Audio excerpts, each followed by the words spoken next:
Hello guys, welcome to BMS Academy. So today I am going to present a lecture on the Hindu analysis 29 December 2020. जो आज की first news रहेगी, 4 states begin dry run for roll out of vaccine. Actually यहाँ पे आपको ये जानना ज़रूरी है व्हाट इज़ ड्राई रन। देखिए आपको पता है आर्मीज़ वगैरह भी ड्रिल करती हैं, ठीक है, और डमीज़ पुतले वगैरह बनाए होते हैं और उनको उन पे गोलियाँ चलाती है, मतलब कि एक ड्रिल टाइप की we will tackle the situation, मतलब प्रैक्टिस करती है ना। तो वैसा ही प्रैक्टिस करी जा रही है वैक्सीन के लिए, जो कि अपने वॉलंटियर जिन्होंने नामांकन करा था कि हाँ हम पे टेस्ट कर सकते हैं, तो उन पे क्या किया जा रहा है, एक सिंपल सा एक ड्रिल चलाई जा रही है। तो आई थिंक आपको ड्राई रन का मतलब समझ आ गया होगा। Maintaining inflation target at 4% is appropriate, RBI paper. देखिए ऐसा है कि 2016 में जब क्या बनी थी, मॉनेटरी पॉलिसी कमेटी बनी थी, तो RBI एंड सेंटर ने कंसल्ट करा, तो जो टारगेट रखा इन्फ्लेशन का वो 4+-2 रखा, मतलब 2 और 6 के बीच में रहनी चाहिए इंडिया की इन्फ्लेशन, वो एक अप्रोप्रिएट सही लेवल रहेगा। अब इन्फ्लेशन क्या हो रहती है, इन्फ्लेशन होता है डेप्रिसिएशन ऑफ मनी, ठीक है। मान लीजिए जो प्रोडक्ट आपका 5 रुपये में आ रहा था, ठीक है, 5 रुपये में मंच आ रही थी, ठीक है, अब वही मंच 10 रुपये में आ रही है, तो मतलब मंच तो वही रही, क्वांटिटी उसकी सेम रही, बट इस वैल्यू में तो 5 रुपये का डेप्रिसिएशन हो गया ना, that is inflation, okay.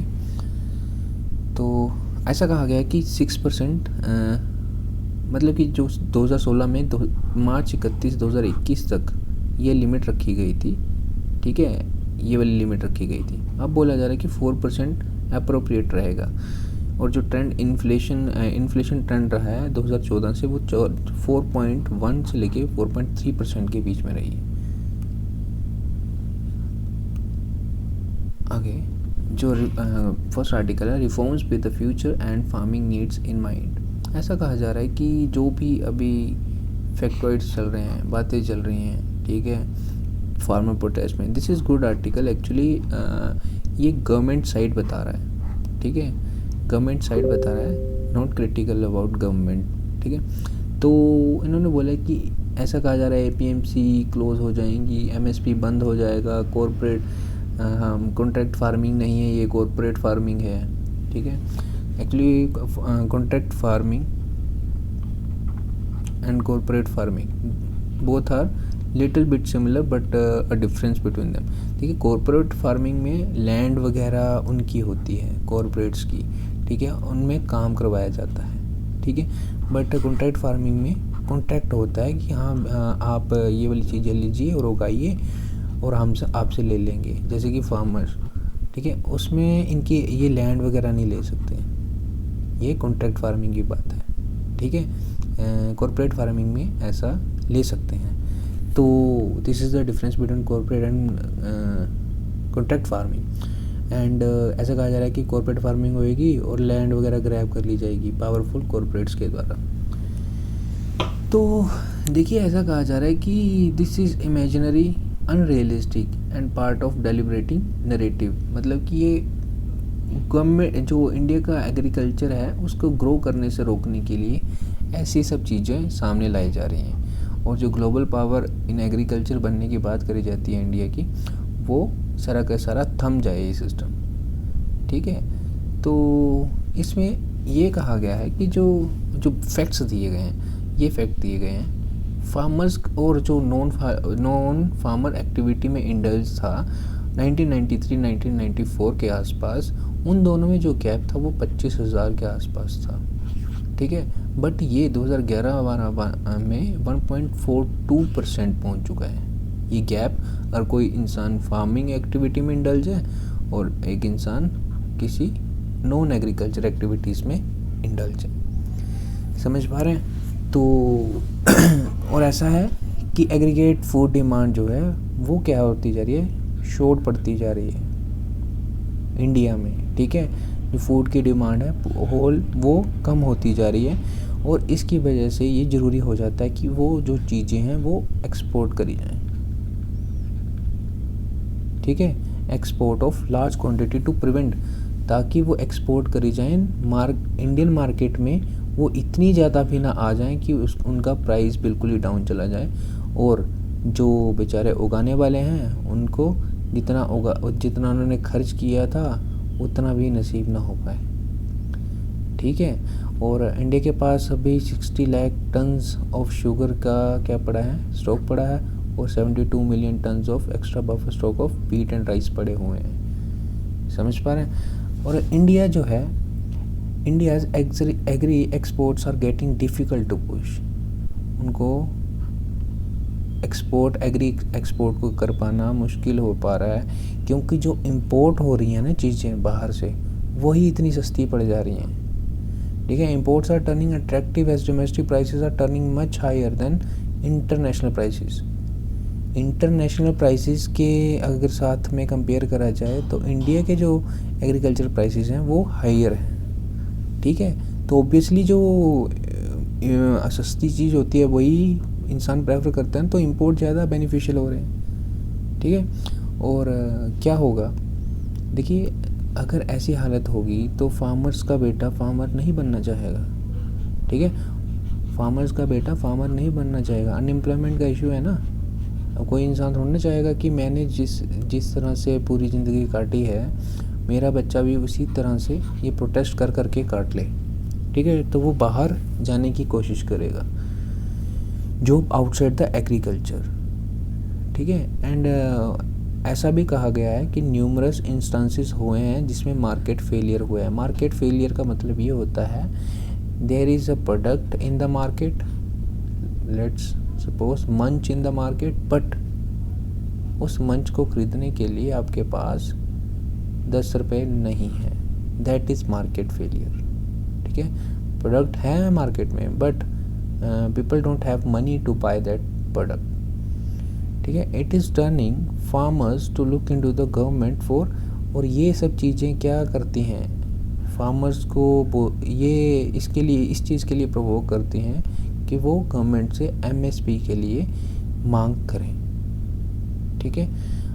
Next, Indian agriculture production. ठीक है। The growth rate of Indian agriculture is driven by heavy support. जो देखिए एग्रीकल्चर है, ग्रोथ कर रहा है, बहुत छोटे लेवल से कर रहा है जैसे करना चाहिए। बहुत सारी वर्क फोर्स जो है हमारी वो एग्रीकल्चर एक्टिविटीज़ में इंडल्ज है, but still that is the share of agriculture in our GDP is very small. ठीक है। तो सर जो मैक्सिमम चीज़ें चल रही हैं एग्रीकल्चर में वो सब्सिडीज़ के बेसिस पे ही चले जा रही हैं। ठीक है। एंड नेट रेवेन्यू जो गवर्नमेंट, सेंट्रल गवर्नमेंट गेन करती है वो 9% ऑफ GDP होता है। समझ पा रहे हो। And if farmers are insured remunerative prices for the produce, अगर 9% ऑफ क्या मिल रहा है उनको, GDP मिल रहा है, गवर्नमेंट को पैसा इकट्ठा कर पा रही है एग्रीकल्चर एक्टिविटीज से, तो भाई साहब ऐसा है कि MSP ये सब्सिडीज़ वगैरह देगी तो ये क्या होगा, ये ड्रेन होना शुरू हो जाएगा। सब्सिडी मतलब नॉन प्रोडक्टिव एक्टिविटीज़। ठीक है। And the cost and losses and the subsidies will take away most of the tax revenue of the central government. Tax revenue खींच लेगा, सोख लेगा। ठीक है। And such facts need to be shared with the farmers. और ऐसा कहा गया है अगर ये पूरी हालत बताई जाए ना फार्मर्स को, जो प्रोटेस्ट कर रहे हैं, दे विल डेफिनेटली अंडरस्टैंड। उनका कोई मकसद नहीं है कि गवर्नमेंट के पास पैसे ना बचें और वो डेवलपमेंट की तरफ ध्यान ना दें, उनको समझाएं, ऐसा कहा गया। And the way forward then for ensuring remunerative prices to farmer is through increased competition for sale. यहाँ पे बात आ गई है कि ये जो APMC वगैरह हैं इनको थोड़ी देर के लिए साइड में रखें और जो फार्मर्स हैं उनको क्या किया जाए, सीधे मार्केट में उतार दिया जाए। और मतलब देखिए मार्केट में अगर प्रोडक्ट्स की क्या होती है, अच्छे प्रोडक्ट्स होते हैं उनकी वैल्यू ज़्यादा मिलती है। ठीक है। अगर ज़्यादा मार्केट में प्रोडक्ट्स हो जाएं तो क्या हो जाए, सप्लाई ज़्यादा हो जाए तो प्राइसेस गिर जाते हैं। तो ऐसा कहा गया है कि उनको सीधे मार्केट में उतार दिया जाए, बट उनको मार्केट में उतारने से पहले एक अच्छी सप्लाई चेन बनाई जाए, ट्रांसपोर्टेशन अच्छे से सर्विसेज दी जाएँ, ठीक है, उनको आगे जो इंडस्ट्रीज हैं उनसे जोड़ दिया जाए, ताकि वो जो उनका प्रोडक्ट्स हैं वीट वगैरह होता है, ताकि लाइक जैसे कि ब्रेड बनता है, ब्रेड किससे, वीट से बनता है, ठीक है, जैसे वीट कोई प्रोड्यूस कर रहा है उसको ब्रेड वाली कंपनी से अच्छे से जोड़ दिया जाए, ताकि क्या हो, वो अच्छे से प्रोसेस होके ब्रेड वगैरह भी बन जाए और यहाँ पे फार्मर्स को कोई घाटा भी ना हो, ठीक है। वैल्यू एडिशन, एक्सपोर्ट के लिए भी मतलब कि गवर्नमेंट को क्या करना चाहिए, अच्छे से वर्क करना चाहिए एक्सपोर्ट रिलेटेड एक्टिविटीज़ के लिए, ठीक है, तब ये मार्केट में उतारने चाहिए। तो एक बहुत अच्छा फ़ायदा रहेगा गवर्नमेंट के लिए भी, ठीक है, ताकि इतनी ह्यूज सब्सिडीज़ नहीं देनी पड़ेंगी। उन सब्सिडीज़ का प्रोडक्टिव में इंफ्रास्ट्रक्चर के लिए आप यूज़ कर सकते हैं, समझ पा रहे हैं।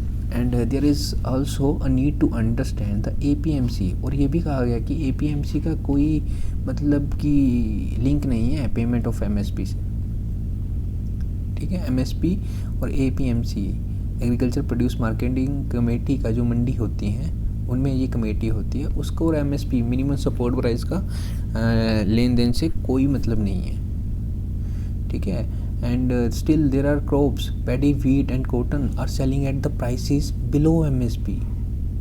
जो क्रॉप्स हैं, कुछ और क्रॉप्स हैं पैडी, वीट एंड कॉटन के अलावा, वो MSP से नीचे भी बिकी जा रही हैं APMC मंडीज़ में, वो भी कहाँ पे, पंजाब में, ऐसा भी है भाई साहब, ठीक है। So necessary and sufficient condition for MSP are procurement by the government with और विदाउट APMC। और MSP की जो रियलिटी है वो ये है कि गवर्नमेंट उनको प्रोक्योर करे, मैटर नहीं करता APMC वहाँ पे है या ना है, ठीक है। तो ये कुछ अच्छी चीज़ें बताई गई हैं। Experience shows that even fruits, vegetables, देखिए फ्रूट्स एंड वेजिटेबल्स को कहाँ पे डी नोटिफाई कर दिया गया था APMC के द्वारा, ठीक है। They still continue to thrive at, मतलब APMC मंडीज़ में जो नोटिफाई करी जाती हैं चीज़ें, उनमें से फ्रूट्स एंड वेजिटेबल्स को हटा दिया गया, बट स्टिल एक अच्छा बेनिफिट कमा रहे हैं वो।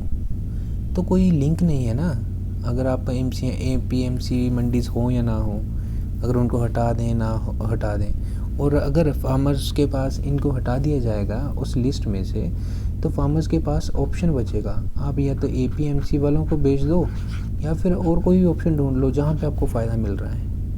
अगर APMC में तो कुछ लिमिटेशंस होती हैं कि आपको वहीं पे बेचना पड़ेगा उनके थ्रू ही, तो ये जो बीडर्स होते हैं इन APMC वालों से क्या कर लेते हैं, कमीशन की बात कर लेते हैं, फिर उतनी ही बोली चलती है, फिर घाटा हो जाता है फार्मर्स को। तो ये बोल रहे हैं कि APMC अगर बाहर भी हो जाती है तो APMC तो चलो है ही है, और भी ऑप्शंस फार्मर्स के पास बढ़ जाएंगे, ठीक है।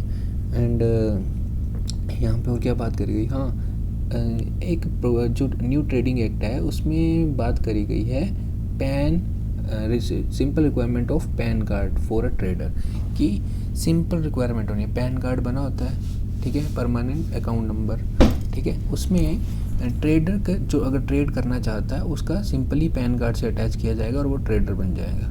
बट इस चीज़ को भी अटैक करा जा रहा है इस प्रोटेस्ट के द्वारा, उसमें कहा जा रहा है कि ऐसा नहीं होना चाहिए, बट जो ऑथर हैं वो उस चीज़ को बैक कर रहे हैं कि अगर सिंपल रिक्वायरमेंट होएंगी ट्रेडर बनने की तो क्या होगा, लाइक अगर stringent criteria for banks guarantee नहीं होएगा तो क्या होगा, कोई भी ट्रेडर बन सकता है, even farmer can become a trader, जो उनके बच्चे रहेंगे वो ट्रेडर बन सकते हैं, ठीक है। And spirit of new law to facilitate farmers and rural youth to become agri business entrepreneur, ठीक है, वो एक एंटरप्रेन्योर बन सकते हैं एग्री बिजनेस में अगर सिंपल रिक्वायरमेंट्स रहेंगी, ठीक है, और वो भी फ़ायदा देगा। अदरवाइज़ ये सब चीज़ें अगर इतनी हिंड्रेंस आएंगी, ये वाला अगर आप इसको बैकअप नहीं दे रहे हो, मतलब इस चीज़ को आप प्रोटेस्ट कर रहे हो इसके ख़िलाफ़, तो डेफिनेटली वो एम्प्लॉयमेंट वाला भी इशू जनरेट, जैसे मैंने आपको बताया ना, वो बाहर के लिए जाएंगे। अगर हमको उनके आसपास ही ऐसी चीज़ें प्रोवाइड हो रही हैं, एंटरप्रेन्योर बन जा रहे हैं, तो डेफिनेटली वो एक अनएम्प्लॉयमेंट की प्रॉब्लम को सुलझाएगा और कहीं ना कहीं पैसे आना भी, इनकम भी आना शुरू हो जाएगी अच्छे से। आगे और ये बात कही गई है कि experience of contract farming which is already going on in various pockets in India show critics and protesting farmers are mixing.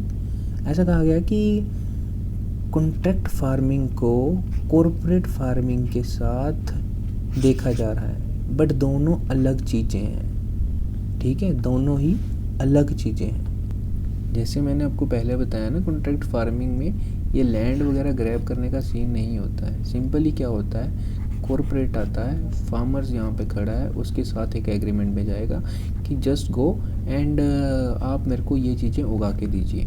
उस उगाने के चक्कर में जो ये जो अच्छी जैसे लेज़ वगैरह कंपनी है ना, वो उस स्पेशल पोटैटो को उगाने के लिए इनपुट्स देगा। ठीक है, इनपुट्स देगा, फर्टिलाइज़र प्रोवाइड करेगा, फार्मर्स क्या करेगा, और अच्छी टेक्निक्स बताएगा कि हाँ आप ऐसा करिए, मेरे को बेस्ट आलू चाहिए। ठीक है, तो ये जो फार्मर होगा, इसका तो बस इसको टेंशन लेने की ज़रूरत नहीं है। हाँ ठीक है भाई साहब, आप करो, मैं तो उगा दूंगा आपको। ठीक है, बट कॉरपोरेट फार्मिंग में लैंड है, उनकी ही है। ठीक है, लैंड ग्रैब्ड है या फिर उनकी ही है, और यहाँ पे बंदे रखे गए हैं काम करने के लिए। कॉरपोरेट फार्मिंग में ये होता है, सारी टर्म्स एंड कंडीशन। तो ऐसा कहा गया कि दोनों को मिक्स किया जा रहा है, और जो न्यू एक्ट है वो स्मॉल फार्मर्स को बचाता है। ठीक है, और वो कैसे बचाता है, मतलब कि वो मान लीजिए कॉन्ट्रैक्ट में आ भी जाते हैं किसी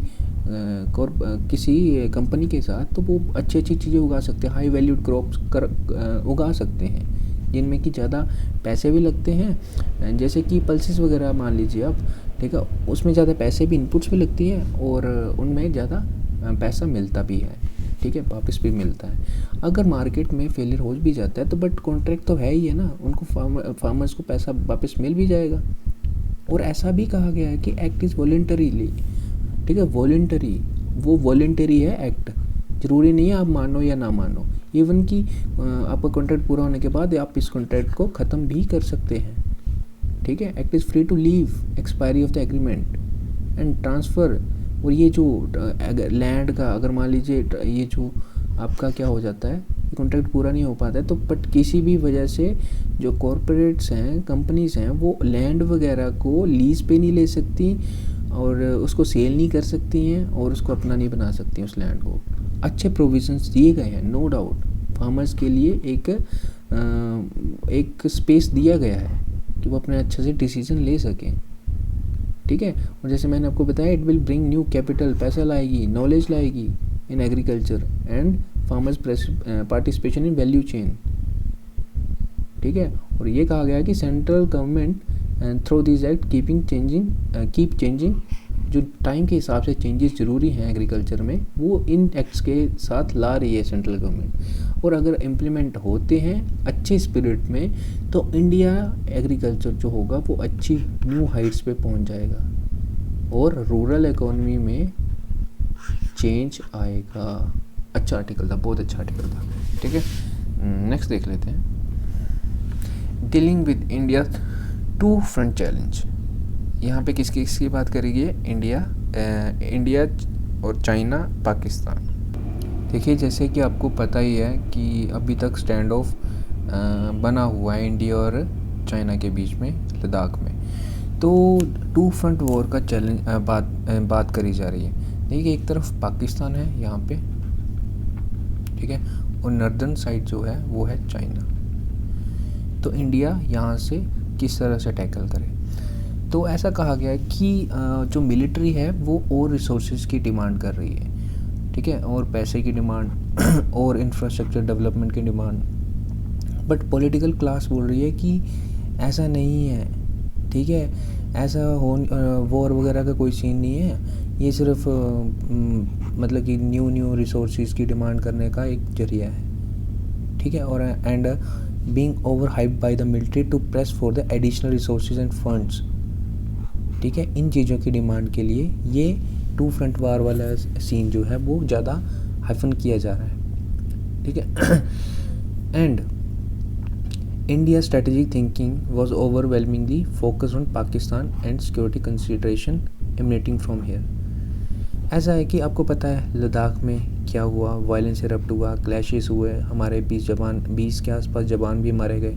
ठीक है, बट चाइना ने रिवील नहीं करा कि उनके पास क्या हुआ। डेफिनेटली अगर हमारे जवान शहीद हुए हैं तो हमारे जवानों ने भी अच्छे से उनका मुकाबला किया होगा, और शायद चाइना कभी बताए ना बताए, बट उनको अंदर से पता है कि हमने क्या क्या किया होगा। ठीक है, तो चाइनीज़ मिलिट्री थ्रेट मोर अपरेंट, और इससे पता चलता है कि चाइना वाला जो थ्रेट है ना वो सच में है, ऐसा नहीं है कि वो कर ही नहीं सकते, है ना। एंड इवन अगर हम इंडिया चाइना का बॉर्डर का इश्यू रिजॉल्व भी कर लेते हैं, ठीक है, बट स्टिल आगे जो प्लान किया जाएगी, जो हमारी मिलिट्री स्ट्रेटेजी प्लान की जाएगी, तो वो इस चीज़ के लिए ज़रूरी है कि वो आगे चाइना वाला इशू भी सामने लेके आए, अपने प्लान्स में डाले कि how we will confront with China in the future.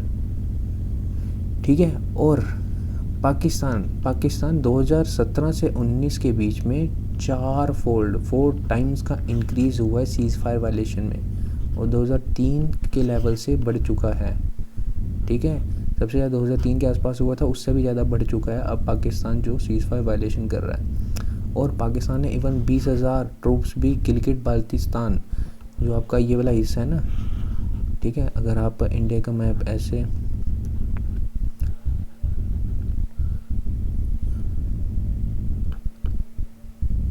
Sorry यहाँ पे ऐसे देखते हैं ना, ठीक है, ऐसे ही है ना, ऊपर से यहाँ पे सचिन ग्लेशियर और यहाँ पे जम्मू एंड कश्मीर वगैरह आ गया ना, तो यहाँ पे ऐसे कटता है।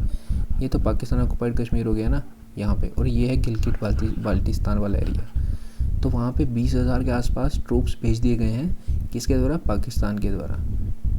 ठीक है, तो पाकिस्तान एक हाइब्रिड बार जा रहा है जिससे उसका फ़ायदा हो सके। अकेला तो लड़ नहीं सकता, तो वो ये सोच रहा है जब चाइना का थोड़ा बहुत अटैक होगा तो we will definitely go with that. But ऐसा है, चाइना पाकिस्तान मिलिट्री लिंक्स एक अच्छे लेवल पे पहुंच चुके हैं। देखिए, ऐसा है कि 73% जो टोटल आर्म्स इंपोर्ट हुआ है पाकिस्तान के द्वारा 2015 से 19 के बीच में, वो सारा का सारा चाइना से हुआ है। ठीक है, और रिसेंटली जो 9th शाहीन एक्सरसाइज करी गई है 2011 के आसपास शुरू हुई थी। ठीक है, शाहीन एक्सरसाइज किसके बीच में है? शाहीन 9 पाकिस्तान और चाइना की एयरफोर्स के बीच में। इस चीज़ को याद रखिएगा अपनी एग्ज़ाम पर्सपेक्टिव से।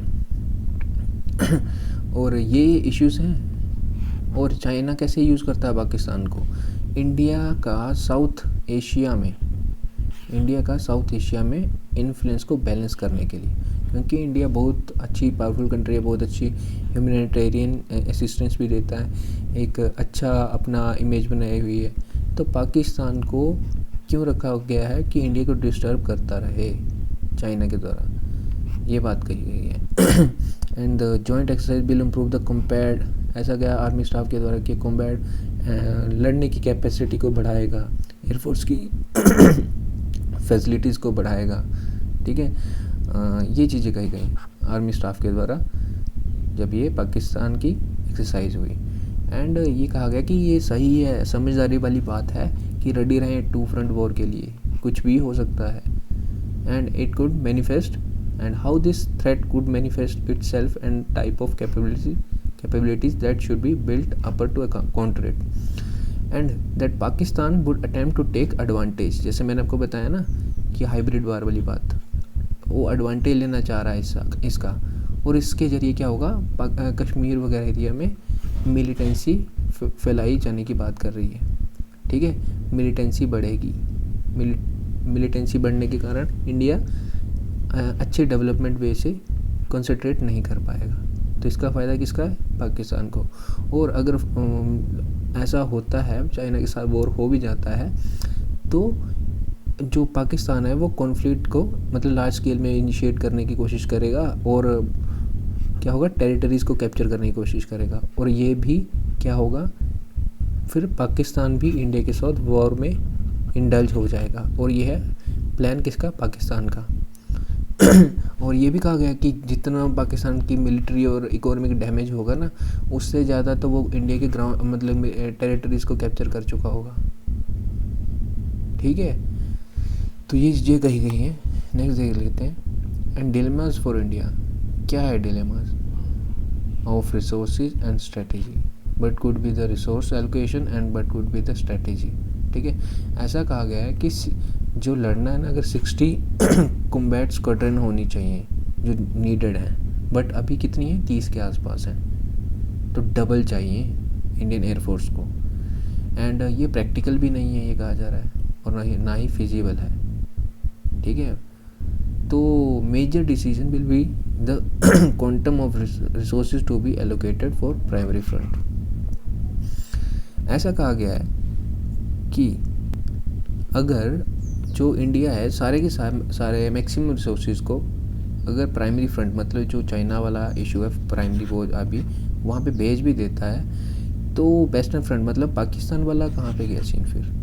ठीक है, अगर देखिए will require the military to rethink, और मिलिट्री को अपनी स्ट्रेटेजी को रीथिंक करना चाहिए वेस्टर्न पाकिस्तान के लिए।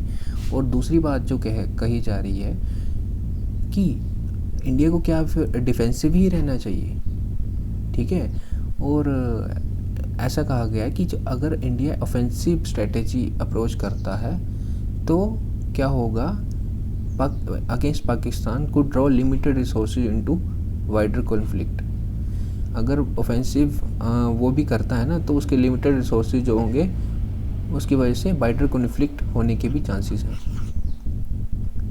ठीक है, and how it would actually play out, however but is certain is that the threat can't be ignored. Reality यही है भाई साहब कि ये जो टू वॉर फ्रंट वाला चैलेंज है ये रियल है और इसको इग्नोर नहीं किया जा सकता।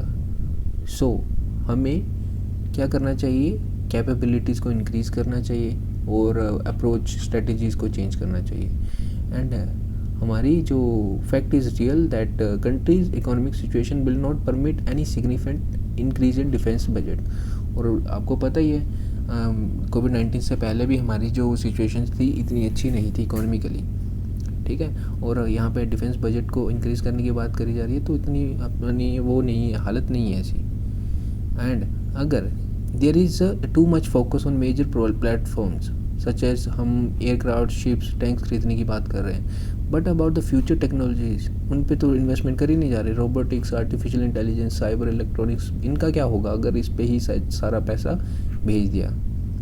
और ये बहुत ज़रूरी है आने वाले टाइम पे, समझ पा रहे हैं। और एक अच्छा बैलेंस स्ट्राइक होना चाहिए इन दोनों चीज़ों के बीच में, कैसे हम टैकल करें इनको, चाइना पाकिस्तान को, और कैसे ये वाली चीज़ें भी पूरी हो सकें। एंड डिप्लोमेटिकली देखिए लास्ट सोल्यूशन यही आता है कि आप बैठें, लीडर्स बैठें, डिप्लोमेटिकली इन चीज़ों को सोल्व करने की कोशिश करें। और ऐसा है कि करंट एंगेजमेंट ऐसा है कि जो इंडिया का है, इंडिया को अपने जो नेबर्स हैं या फार नेबर्स भी हैं जैसे ईरान वगैरह, ईरान क्लोज़र नेबर नहीं है, बीच में पाकिस्तान आ जाता है। ठीक है, फिर भी थोड़ा बहुत पास में है, उनके साथ जैसे रिलेशन है उनको और बढ़ाए ताकि एनर्जी सिक्योरिटीज़ बनी रहें। ठीक है, एंड सबसे बड़ी बात, रशिया को भी ना भूले। रशिया एक अच्छा रोल प्ले कर सकता है इन जो एक बहुत खतरनाक सिचुएशन बनी हुई है। मॉस्को को ना भूले, रशिया की कैपिटल क्या है, मॉस्को। ठीक है, इसको भी ना भूले। और जैसे कि इंडिया वेस्टर्न वर्ल्ड की तरफ थोड़ा टिल्टेड है, अभी क्वाड वाला भी है। ठीक है, क्वाड में कौन सी कंट्रीज आती हैं, India, Australia, Japan and US. तो इन चीज़ों को अच्छे से स्ट्रेटेजिकली फॉलो करें और how to use these things strategically, that would be very interesting and very important for India to confront with this two front war challenge। और यही सब चीज़ें कही गई हैं कि आना चाहिए, किनको डिप्लोमेटिकली ही सॉल्व हो पाएंगे, अदरवाइज़ ये चीज़ें डिवास्टेटिंग रहेंगी। ठीक है, तो नेक्स्ट देख लेते हैं। एक्चुअली इस आर्टिकल में ये कहा गया है कि ऐसा जितना कुछ ज़्यादा बड़ा नहीं था इस आर्टिकल में, ये कहा गया कि आहिस्ता आहिस्ता डाउन हो चुका है जो कोविड-19 की जो रेट है, दर है, और अभी तक नियरली 1,48,000 रजिस्टर्ड डेथ हुई हैं इंडिया के पर्सपेक्टिव में। ठीक है, और इकोनॉमिकली क्या हुआ है, लोगों के लाइवलीहुड छीन गए हैं। तो आहिस्ता आहिस्ता आता गया नीचे। और ये कहा गया कि जब इंडिया सितंबर पीक की बात करी जा रही थी ना, तो उस समय पे मैक्सिमम सीरो सर्वे ने इस चीज़ को भी ICMR के सर्वे ने, सीरो सर्वे ने भी इस चीज़ को क्लियर करा कि बहुत ज़्यादा जो थे लोग वो ऑलरेडी इफ़ेक्ट हो चुके थे और उनमें इम्यूनिटी बन चुकी थी, ठीक है। तो इस वजह से क्या हुआ, हर्ड इम्यूनिटी बन गई और जो आहिस्ता आहिस्ता ये जो रेट था, दर थी, वो कम आने लग पड़ी, ठीक है। And the standard safety measures, फिर से यही बात करी गई है, ये रहने ही चाहिए, मतलब क्राउडिंग कम होनी चाहिए, मास्क हमेशा पहन के चलें, हैंड हाइजीन मतलब सैनिटाइज़र वगैरह का यूज़ करें, ये फिर भी रहनी चाहिए, बेशक जो केसेस हैं नीचे आ रहे हैं। ये war and words, talks on Taliban terms will hold Afghanistan slow progress toward peace and stability. देखिए अभी जो दोहा कतर की कैपिटल है, वहाँ पे अफ़गान और तालिबान गवर्नमेंट के बीच में क्या हो रही है, बात हो रही है, जो आपका इश्यूज़ हैं वो रिज़ॉल्व करने की। आपको पता है अफ़गानिस्तान बहुत बुरी तरह से तालिबान वाले इशू से प्रभावित है, वहाँ पे बहुत ज़्यादा वायलेंस होता रहता है, आप इनमें देखते भी रहते होंगे। और 2020 था वो ब्लडीएस्ट ईयर था अफ़गानिस्तान के लिए इन 19 ईयर्स लॉन्ग कॉन्फ्लिक्ट में, ठीक है। अमेरिका ने प्रॉमिस करा कि हम आहिस्ता आहिस्ता अपने ट्रूप्स को हटा लेंगे, ठीक है, बट आपको अलकायदा जैसे ग्रुप का, टेररिस्ट ग्रुप को यहाँ पे पनपने नहीं देना है अफ़गानिस्तान सॉइल में। तो ऐसा है, Afghanistan also so increase targeting killings specially media professionals, उनकी जो मीडिया प्रोफेशनल्स की हत्याएं होने लग पड़ी थी, ठीक है, हुई भी हैं। तो इसमें तालिबान ने अपना जो रोल है उसको मना कर दिया गया, उसने कहा कि हमारा हाथ नहीं था इसमें, ठीक है। फिर उसने जो ऐसा है कि अफ़गानिस्तान गवर्नमेंट ने कहा कि it is the behind on this issue, कौन बिहाइंड है इसके, जो 1990s के टाइम पे पावर में थी, ठीक है, वो इन चीज़ का क्रिटिक करती थी। ये जो band TV turn print and radio as into propaganda, उनका हाथ है, ठीक है। And peace talks are complicated process, obviously complicated ही है, पीस टॉक्स जब होती हैं सभी अपनी बात मनवाना चाहते हैं, ठीक है। Government had demanded cease fire, but Taliban ने इस बात को मानने से मना कर दिया। And still violence is continued, negotiated ways to end the war, अभी भी ये जो नेगोशिएशन चल रही हैं, वायलेंस चल रहा है, ठीक है। और स्टिल एल्यूसिव, कहीं पे भी सीज फायर वाली बात अभी देखी नहीं जा रही है। Insurgents who control the most countryside are already upbeat. The talks are vital to finding a lasting solution to conflict, but it should not be on the Taliban's term. ये बात जैसे कि इंडिया भी इस चीज़ पे बात करता है, पीस टॉक्स होनी चाहिए, बट बातें जो होनी चाहिए, जो टर्म्स एंड कंडीशन जो तालिबान बताए उनके बेसिस पे नहीं होनी चाहिए, ठीक है, which would raise but ever little progress Afghanistan. और ऐसा है कि जो टर्म्स एंड कंडीशन रहेंगी वो उसके बेस पे नहीं होनी चाहिए, और जो भी पाकिस्तान ने अभी तक थोड़ी बहुत भी प्रोग्रेस करी है वो डिमिनिश ना हो जाए। तो ऐसा यही बातें आपको इन आर्टिकल्स में देखने को मिलती रहती हैं बार बार। तो देखते हैं इन फ्यूचर क्या इसका सोल्यूशन मिलता है। And last one is granting bail is the rule. देखिए जो बेल रिफॉर्म है ना, दैट इज़ ज़रूरी, वेरी इंपॉर्टेंट। क्या होता है कि मैक्सिमम लोग जो अंडर ट्रायल ही रह जाते हैं अंदर, कहाँ पे, जेलों में, ठीक है। और अगर और प्रोपोर्शन देखा जाए तो जो गरीब होते हैं, दलित वगैरह लोग, आदिवासी लोग हैं, वो मैक्सिमम अंडर ट्रायल हैं, ठीक है। उनके पास पैसे नहीं होते हैं बेल देने के लिए, ठीक है। However bail reform must begin by addressing two key facets of criminal justice system. पहला है जुडिशियल डिस्क्रिशन, आपको पता है जजेस की डिस्क्रिशन, उनकी मर्जी चलती है कि बेल देनी है कि नहीं। और दूसरा मॉनेटरी श्योरिटी बॉन्ड, और मॉनेटरी श्योरिटी बॉन्ड वो होता है जब बेल दी जाती है तो ऐसे बोला जाता है ना कितने पैसे जमा करवाओ, that is monetary surety bonds during bail. और डिस्क्रिशन किसके द्वारा करी जाती है, जजेस के द्वारा, and it is meant to exercise liberally, ठीक है। ये ऐसा सोचा गया था कि हाँ आप थोड़ा सा लिबरल हो के कुछ भी, आप बेशक एट दी एंड जज क्या होता है, ठीक है, जज भी एक इंसान ही है, बाइसनेस हो सकती है उसमें, ठीक है। और जो छोटे लेवल्स पे होते हैं उनका इतना हाई एक्सपीरियंस भी नहीं रहता है, ठीक है। स्टिल इस डिबेट में नहीं जाएंगे, बट उनको लिबरली इस चीज़ को डिस्क्रिशन को फॉलो करना चाहिए। एंड सुप्रीम कोर्ट ने बहुत अच्छी बात कही है, बेल इज़ द रूल, ये बेल एक रूल है, जेल इज़ द एक्सेप्शन। तो मेन फोकस बेल पे होना चाहिए, ठीक है। And the primary purpose of the bail is to ensure accused persons compliance with investigation. उसका मतलब बेल का ये है कि इन्वेस्टिगेशन में क्या कर सके, इन्वेस्टिगेशन को फैसिलिटेट कर सके, उसमें सहायता कर सके, ठीक है। And subsequent presence at the trial if they are released after arrest. और जब भी ट्रायल हो रहा हो तो जब भी बुलाया जाए उसको ट्रायल में तो वो वहाँ पे पहुँचे। ये है purpose, primary purpose of bail का। और सबसे बड़ी बात, ये जो कंजेशन होती है कहाँ पे, प्रिजन में बड़े इश्यूज निकल के आते हैं, तो उन चीज़ों को भी कम किया जाए। अभी ये बात भी चली थी जब ये कोविड-19 शुरू हुआ था कि कंजेशन कम करी जाए।